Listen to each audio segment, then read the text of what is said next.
I grew up in Europe, and World War II caught me when I was between 7 and 10 years old, and I realized how few of the grown-ups that I knew were able to withstand the tragedies that the war visited on them.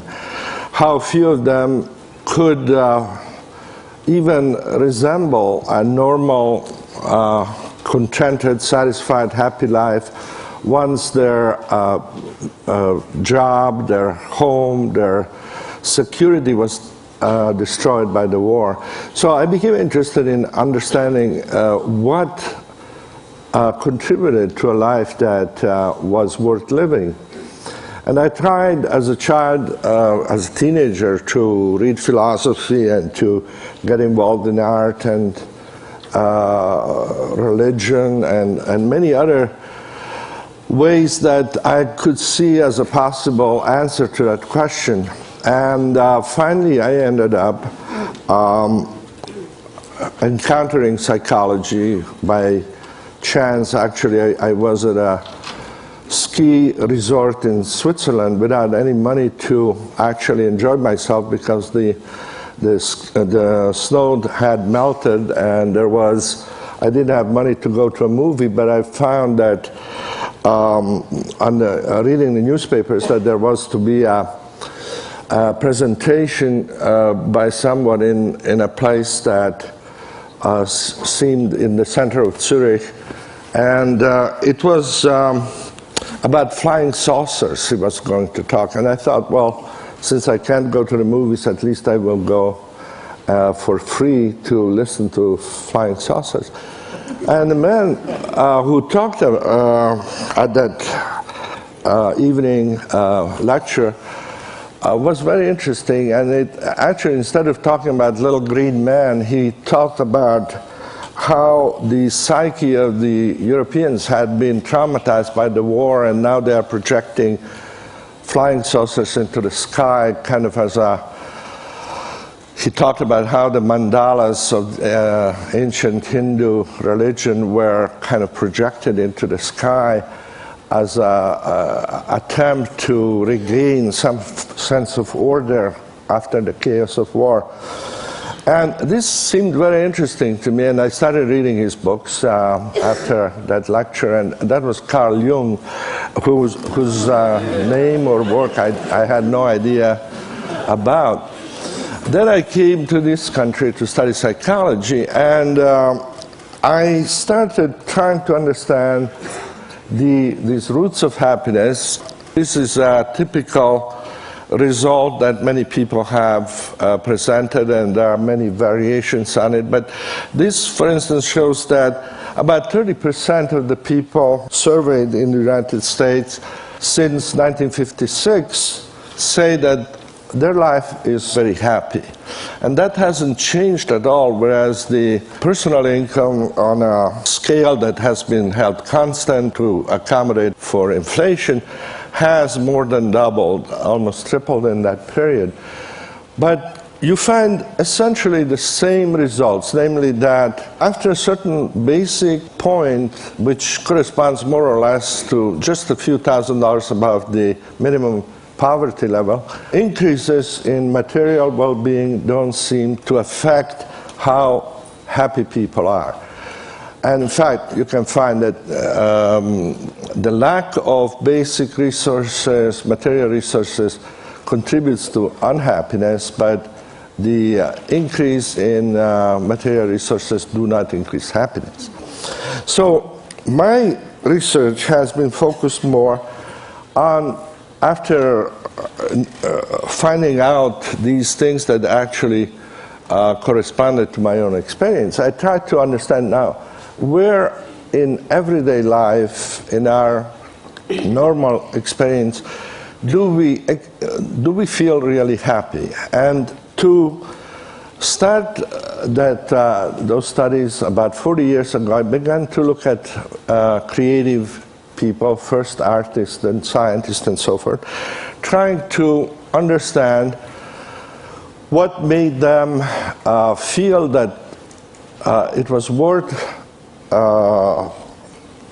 essentially spending their life doing things for which many of them didn't expect either fame or fortune, but which made their life meaningful and worth doing. This was one of the leading composers of American music back in the 70s, and the interview was 40 pages long, but this little excerpt is a very good summary of what he was saying during the interview, and it describes how he feels when composing is going well. And he starts by describing it as an ecstatic state. Now, ecstasy in Greek meant simply to stand to the side of something. And then it became essentially an analogy for a mental state where you feel that you are not doing your ordinary everyday routines. So ecstasy is essentially a stepping into an alternative reality. And it's interesting if you think about it, how when we think about the civilizations that we look up to as having been pinnacles of human achievement, whether it's China, Greece, Hindu civilization, or the Mayas, or Egyptians, what we know about them is really about their ecstasies, not about their everyday life. We know the temples they built so where people could come to experience a different reality. We know about the circuses, the arenas, sport arenas, the theaters. These are the remains of civilizations, and they are the places that people went to experience life in a more concentrated, more ordered form.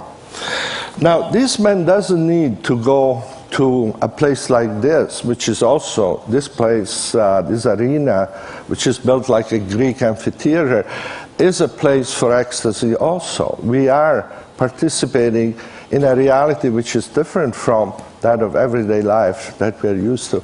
But this man doesn't need to go to there. He needs just a piece of paper where he can put down little marks, and as he does that, he can imagine sounds that had not existed before in that particular combination.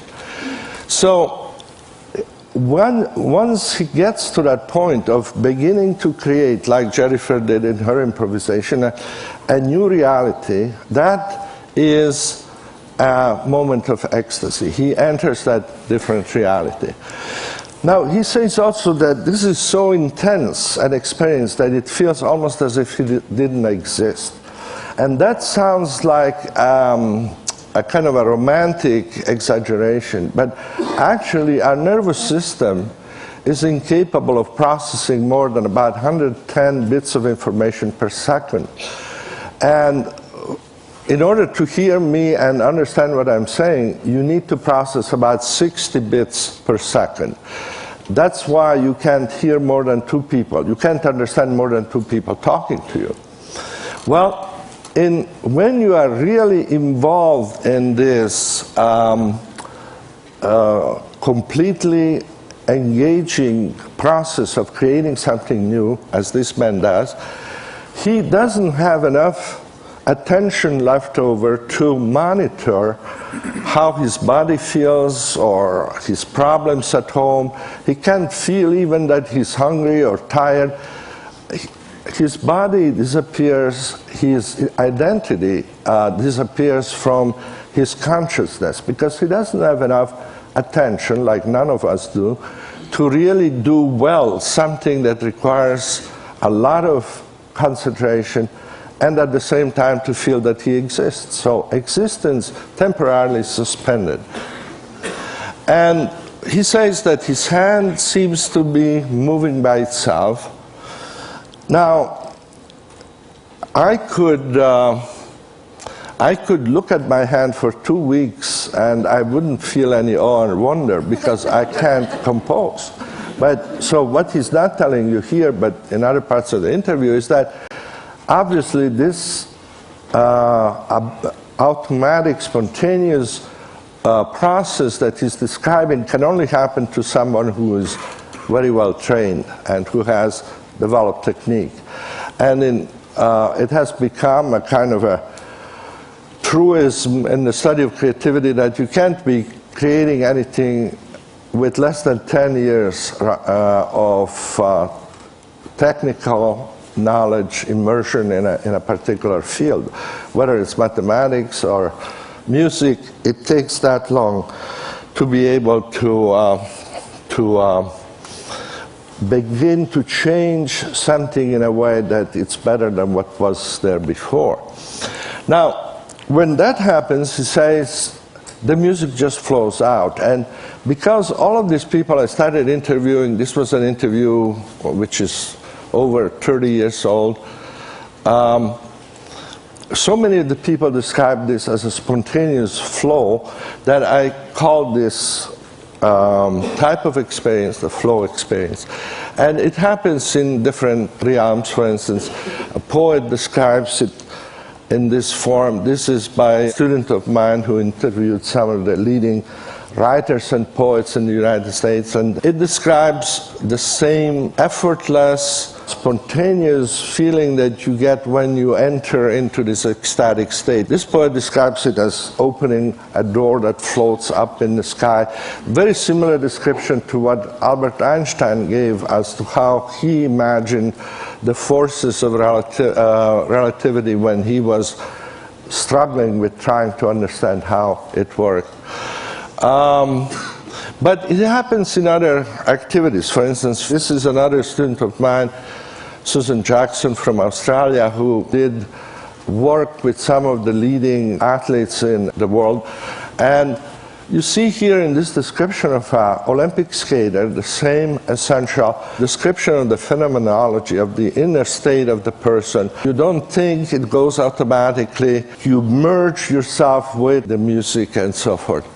It happens also actually in the most recent book I wrote called Good Business, where I interviewed some of the CEOs who have been nominated by their peers as being both very successful and very ethical, very socially responsible. You see that these people define success as something that helps others and at the same time makes you feel happy as you are working at it. And like all of these successful and responsible CEOs say, you can't have just one of these things to be successful.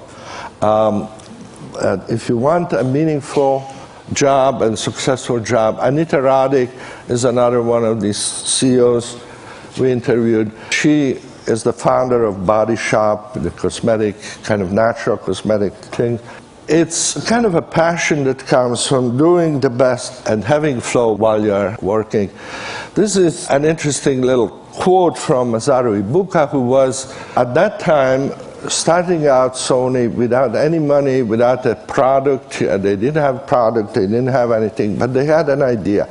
And the idea he had was to establish a place of work where engineers can feel the joy of technological innovation, be aware of their mission to society, and work to their heart's content. I couldn't improve on this as a good example of how flow enters the workplace. Now, when we do studies, we have, with other colleagues around the world, done over 8,000 interviews of people, from Dominican monks to blind nuns to Himalayan climbers to Navajo shepherds who enjoy their work. And regardless of the culture, regardless of education or whatever, there are these 7 conditions that seem to be there when a person is in flow. There's this focus that once it becomes intense, leads to a sense of ecstasy, a sense of clarity. You know exactly what you want to do from one moment to the other. You get immediate feedback. You know that what you need to do is possible to do, even though difficult. And sense of time disappears. You forget yourself. You feel part of something larger. And once those conditions are present, what you're doing becomes worth doing for its own sake. In our studies, we represent the everyday life of people in this simple scheme, and we can measure this very precisely, actually, because we give people electronic pagers that go off 10 times a day, and whenever they go off, you say what you're doing, how you feel, where you are, what you're thinking about. And two things that we measure is the amount of challenge people experience at that moment and the amount of skills that they feel they have at that moment. So for each person, we can establish an average, which is the center of the diagram. That would be your mean level of challenge and skill, which will be different from that of anybody else. But you have a kind of a set point there, which would be in the middle. If we know what that set point is, we can predict fairly accurately when you will be in flow, and it will be when your challenges are higher than average and skills are higher than average. And you may be doing things very differently from other people, but for everyone, that flow channel, that area there, will be when you are doing what you really like to do. Play the piano, probably. Be with your best friend. Perhaps work, if work is what provides flow for you. And then the other areas become less and less positive. Arousal is still good because you are over challenged there. Your skills are not quite as high as they should be, but you can move into flow fairly easily by just developing a little more skill. So arousal is the area where most people learn from, because that's where they are pushed beyond their comfort zone, and that to enter, going back to flow, then they develop higher skills. Control is also a good place to be, because there you feel comfortable but not very excited. It's not very challenging anymore. And if you want to enter flow from control, you have to increase the challenges. So those two are ideal and complementary areas from which flow is easy to go into. The other combinations of challenge and skill become progressively less optimal. Relaxation is fine, you still feel okay. Boredom begins to be very aversive, and apathy becomes very negative. You don't feel that you're doing anything, you don't use your skills, there's no challenge. Unfortunately, a lot of people's experience is in apathy. The largest single contributor to that experience is watching television. The next one is being in the bathroom sitting. And then, even though sometimes watching television about 7 to 8% of the time is in flow, but that's when you choose a program you really want to watch and you get feedback from it. So the question we are trying to address, and I'm way over time, is how to put more and more of everyday life in that flow channel.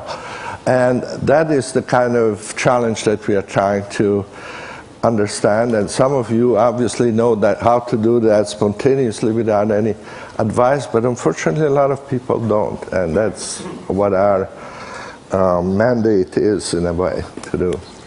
Okay? Thank you.